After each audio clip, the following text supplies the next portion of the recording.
مبلغین سے خطباء سے کہتا ہوں کہ فل ساؤنڈ کیا ہوا ہو اور ایکو بھی اس کی فل کی ہوئی ہو اور چھوٹا سا کمرہ ہو اور آپ آگے منہ رکھ کے زور زور سے بول رہے ہیں اور لوگوں کے دل ڈول رہے ہیں اور آپ سمجھتے ہیں یہ تبلیغ کر رہے ہیں. یہ تبلیغ نہیں, یہ بدتمیزی کر رہے ہیں آپ. اللہ نے قرآن میں بولنے کا بھی سلیقہ سکھایا, کہا کہ تمہاری آواز بہت بلند نہیں ہونی چاہیے.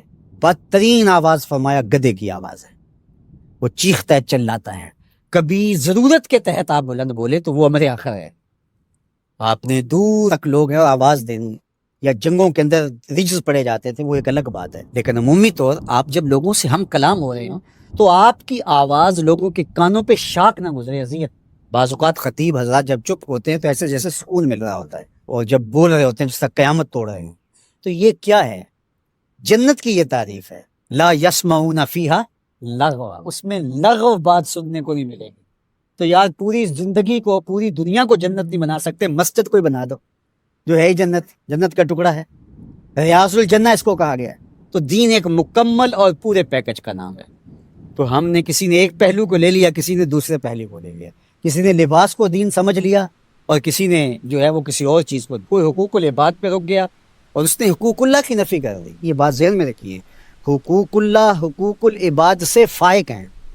یہ عمومی طور پہ کہا جاتا ہے حقوق اللہ کی خیر ہے, حقوق العباد کا خیر ہے. تو یہ بات ذہن میں رکھیے کہ جو حقوق اللہ ہیں وہ فائق ہیں حقوق العباد سے. بندے کے حق اللہ کے حق کے برابر کیسے ہو سکتے؟ لیکن جو زور دیا گیا ہے وہ اس لیے دیا گیا ہے کہ اللہ تو کریم ہے, معاف کر دے, تو بندہ معاف نہیں کرے. اس لیے کہا کہ ذرا اس سے یہی معاف کروا لو, یہ معاف کرے گا تو کام بنے گا, اور وہ ہے وہ تو کریم ہے تو وہ معاف کر دے. تو اس کا یہ مطلب نہیں نکلتا کہ اس کے حق کوئی کمزور ہے, اس کے حق بندے سے فائق ہے, اوپر ہے. تو اس لیے یہ بات ذہن میں رکھیے کہ دین ایک مکمل, کامل, اکمل اور پورا پیکج ہے جس کے اندر سارے پہلو پائے جاتے ہیں, اور ہم ایک پہلو کو بعض اوقات لے لیتے ہیں اور ایک پہلو کو نظر انداز کر دیتے ہیں. اسی طرح دین کا کام کرنے والے بھی, ایک تنظیم ایک پہلو کو اجاگر کر رہی ہے, دوسرے کو چھوڑ رہی ہے, دوسری ایک کو اجاگر کر رہی ہے, دوسرے کو چھوڑ رہی ہے. تو ایسا نہیں ہے. ہاں کسی بندے کی مہارت کسی ایک شعبے میں ہو تو ظاہر ہے وہ شعبے کے اندر کام کرے تو وہ ایک الگ بات ہے, لیکن وہ باقیوں کی نفی کر رہا ہے اور جو وہ کر رہا ہے اس کو کہتا ہے کہ اس کے علاوہ دین ہی نہیں ہے, تو وہ دین کو سمجھا ہی نہیں. تو دین جو ہے وہ پورے نظام کا نام ہے, پورا دین ہے جس کے اندر نماز بھی آتی ہے, روزہ بھی آتا ہے, معاملات بھی آتے ہیں, زکوٰۃ بھی آتا ہے, ہمسایوں کے حق بھی آتے ہیں, گلی کی صفائی بھی آتی ہے. تمہارے گھر سے اٹھنے والی شور کی آوازوں سے ہمسایہ تنگ ہے تو پھر بھی تم دین نہیں سمجھے.